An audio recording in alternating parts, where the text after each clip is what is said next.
All right, a little Monday morning walk here, early morning. Very stormy night last night. It was these desert storms here that come through Arizona called the monsoons. They cool everything down and they knock everything over. There are trees over everywhere. You can see right there that trash can. Just the wind is pretty fierce. The rain comes down pretty hard in these microbursts. And they're really something. Last night's was an electrical storm. It was like a dance club in the sky with a strobe light that just never stopped. So they're pretty fun, and I always enjoy them. You get them in the summer. Sometimes there's no rain, and you just get these what they call haboobs, which are these massive walls of dust that come through, kind of like you see in the movies. Oftentimes in the Middle East. In fact, I think that's an Arabic name. But fun stuff. Cools down at least. It's under 80 degrees here at 6 a.m. So that's nice, right?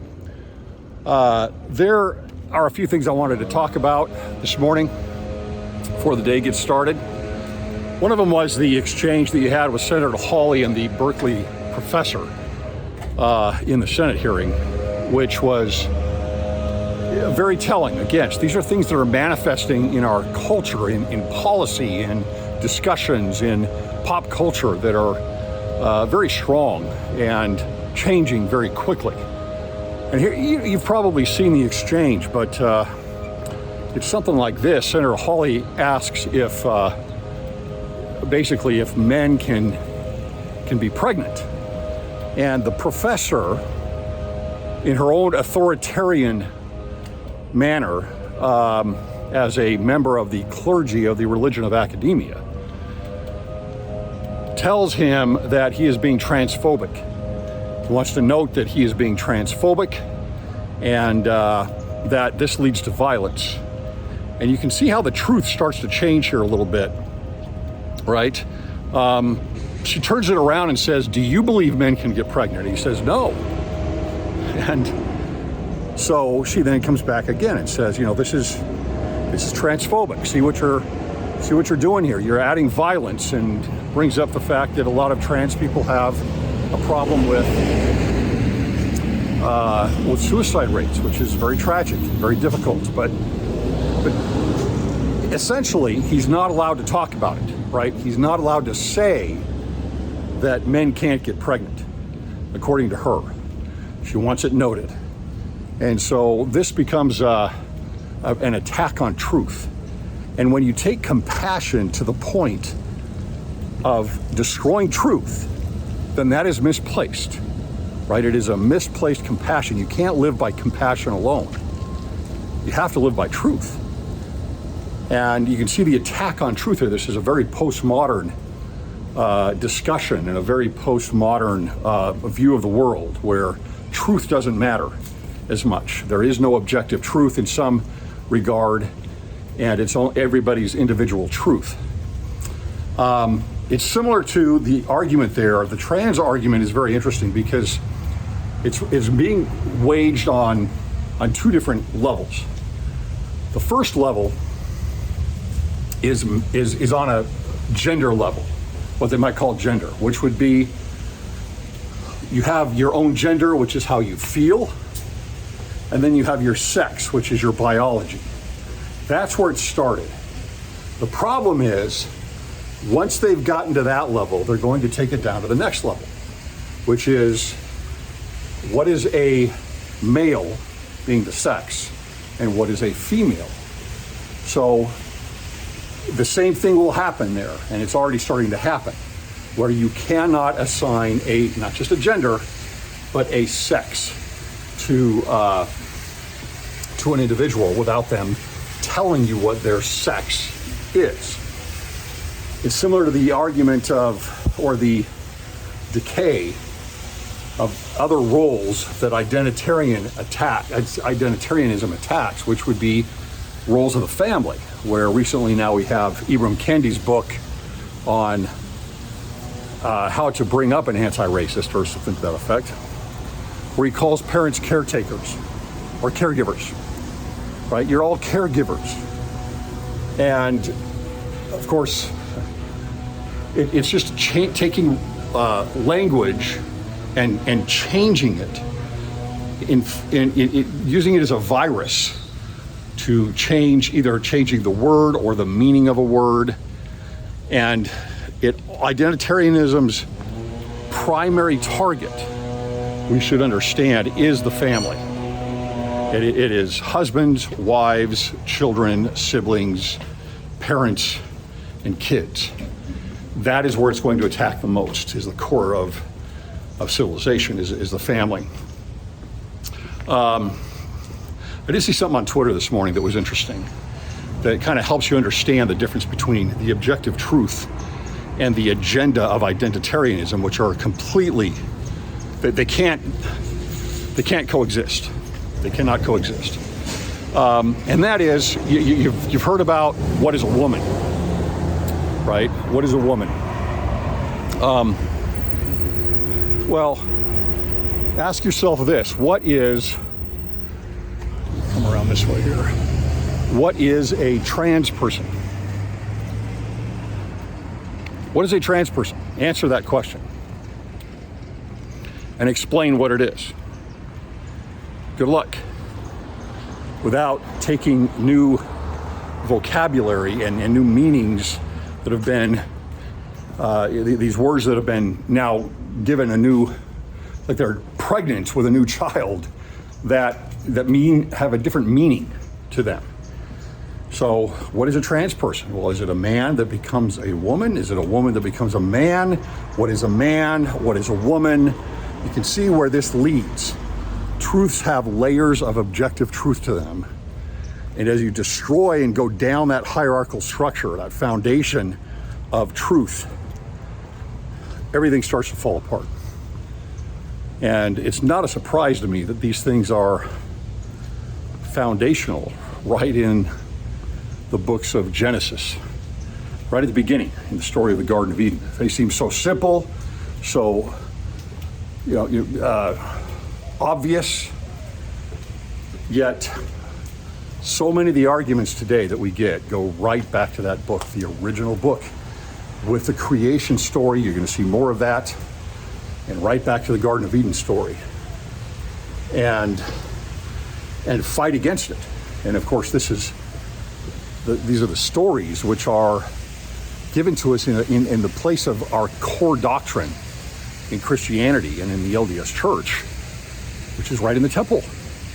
It's not a surprise, and that's of course where the identitarian war will eventually really be waged, is in the temple.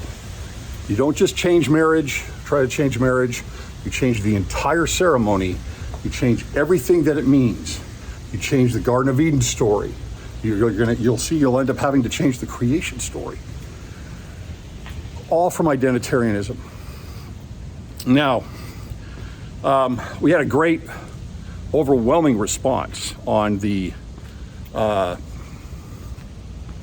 Where Are the Men in the Church episode. I think we're pushing 800 comments on there, over 20,000 views on the YouTube, several thousand, I don't remember, 7, 8, 9,000 listens on the podcast. And what's interesting about that is the responses, many of them are coming from the women who agree. And I think the reason for this is obviously that there is a void here. There is a problem. And both men and women feel that void and that problem. And it's throughout society. It's permeating the church, where masculinity and challenge to men and a sense of belonging and brotherhood, it seems to be eating away. And it's not central to the church, but the church is part of culture. And in the US and in the West, the effects of that attack on masculinity and identity are being met with more suicide, more shootings, men feeling they don't belong, men leaving the church more. There's several reasons for leaving the church, but I think this is a real issue that needs to be addressed. And you certainly see that even more when you have the women in the church agreeing and saying, where are the men? Both in volume and are we feminizing our culture? I mean, and this puts you into a cycle in the church. Think about it. It says,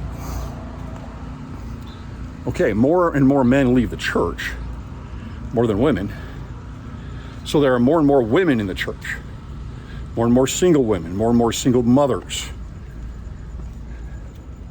So that would then, let's say the church puts out surveys, they get feedback from bishops, stake presidents.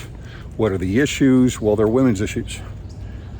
Of course, right? Because there are more women in the pews and there are going to be more issues that are affecting women that are going to come to the surface. So the messaging then turns around, comes back out through the church. You get a more feminine approach. You get a more, addressing women's issues, and the verbiage changes. That's a concern of mine. And the fact is that the more men that are in the church, the more kids stay in the church. That is a statistical fact. The more priesthood there is, the more families, full families there are. And so my question is, what can we be doing? And if we listen to the brethren more, which we don't do a very good job of, honestly, their message is out there. Do something. Don't participate in the spiral of silence. Do something.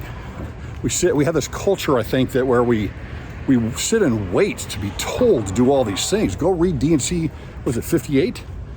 Be anxiously engaged in a good cause. Don't be a slothful servant and be compelled to be commanded in all things.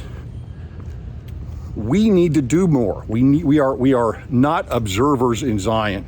We are participants. And we need to be doing more. And I think we need to be doing more at the local levels in our culture as individuals, as men, as women, in messaging, with the bishops and the stake presidents, and each of us individually as members of the church, in putting out a better message and putting your arm around men and making them feel welcome. Trying to make them feel welcome in the church. There's a void. There's a reason that these things resonate with people. And there's a reason that the message is accepted so well and kind of a, amen, brother, kind of a thing. And we need to fill that void. It's a problem that exists. Lastly, I want to talk about what I'm doing right now with BYU. We've had such an amazing response on our efforts on the podcast in bringing to light what's happening in so many areas on several campuses of BYU campuses. And the religion of academia is a force to be reckoned with. It is producing all of our culture in the U.S. right now. It is producing policy. Go right back to the Berkeley law professor, or the Berkeley professor with Senator Hawley and that exchange. We've got to fight the religion of academia, or we're all going to be in trouble. And so earlier this year, but last school year, I started organizing students into something that we were trying to bring together as some type of a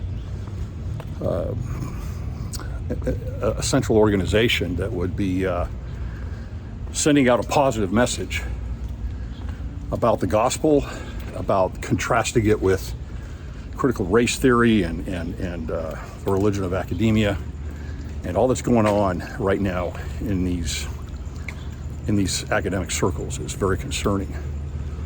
But we have so many people that are faculty members, administration, parents, alumni that have reached out and want to be involved with this.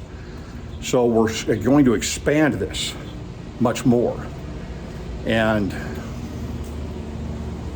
create a larger virtual organization. Originally, we were thinking of a club on campus, but that's not going to work real well. We need more of a free range of operation, and we need to probably be able to give messaging to students, especially from all 3 different BYU campuses and the other church schools, or we can again contrast what is going on with identitarianism, the religion of academia, and contrast that with the gospel of Jesus Christ. That's what we're trying to do with the Critical Social Justice Hub on CwicMedia.com, where you'll see the principles in there. This week will be a big week for us in getting content in there, and where you can see the differences between these ideologies and what they each one of them teach. If you break it down to the principle level, you can get a much clearer understanding of what this is.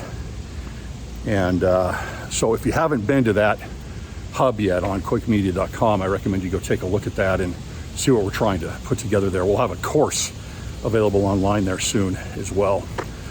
A lot of these things that I'm talking about right now are things I would normally put into the Cwic Week newsletter. That's a free newsletter that we put out every week. If you have not subscribed to that, you'll get an article that I put in there, a short article that I put in there, other information that we are doing in terms of working on things at BYU and other episodes, and additional information on scripture study, the interpreters that I run. So if you haven't subscribed to that, you ought to take a look at it. You can go to CwicMedia.com, and right there on the homepage, you can sign up for the Cwic Week newsletter.